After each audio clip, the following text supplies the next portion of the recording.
Hey everybody, thanks for checking out another one of my Dobyns rod reviews. This is the 10th fishing rod that I've reviewed for the year, and I appreciate all the comments, feedback, things of that nature. If you're yet to subscribe, please do so. That'll help me out tremendously. If you guys got any questions moving forward, please just drop a comment and I'll do my best to answer it to help you guys pick out the perfect fishing rod for you. So, last review I did was on the Champion 734. I talked about its versatility, how it's, if there's one fishing rod that you needed to get through a whole year of fishing, it'd probably be that one. It's a great topwater rod. It's my favorite rod to throw a super spook on, but you can pretty much do anything with it.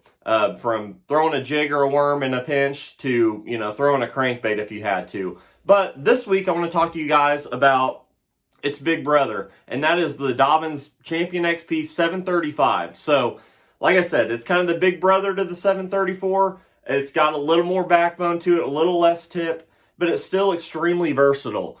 A couple techniques that I've been throwing this rod on here in Missouri, they're traditionally not strong Missouri techniques, are throwing a frog and a swim jig. So the swim jig technique is relatively new to me. I've been trying to master it the last couple years and learned a lot about it.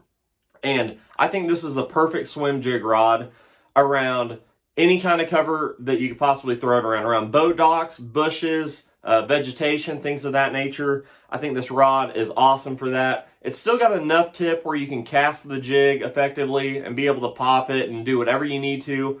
But this rod has plenty of backbone to be able to get those fish out of whatever cover. Whenever we're talking about frog fishing, here in Missouri, we don't have a lot of heavy vegetation. In that, situation, I'd probably go to the 736. I know that's a highly recommended frog rod. But for here in Missouri, we're throwing it around a lot of like flooded cover, sawdust mats.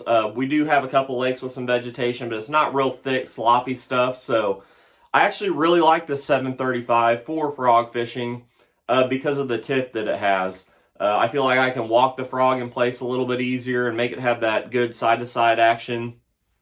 And I feel like this rod does a really good job. But like I said, we're not around a lot of super heavy cover, not a lot of thick vegetation. So in that instance, I would probably go to the 736. But for where I live, I think the 735 is an excellent rod for throwing a frog around sparse cover. I've caught a lot of fish this summer on a frog doing so. And also the swim jig. Like I said, the swim jig technique is relatively new to me. Still learning a lot, but I knew the first day I fished with this rod, throwing a swim jig, I feel like it's the perfect rod.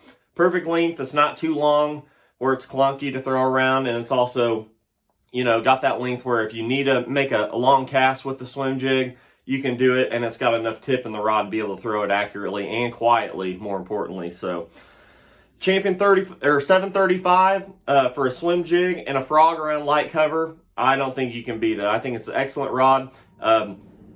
Talking about versatility, if you need to throw a big worm or a jig on it, it's about perfect for that as well. I've done a little bit of that as well. So the 734, extremely versatile. 735 is versatile as well. So check them out at dobynsrods.com if you're in the market for a good rod. And thanks for watching. Drop a comment if you got any questions, and we'll see you next week. Thank you.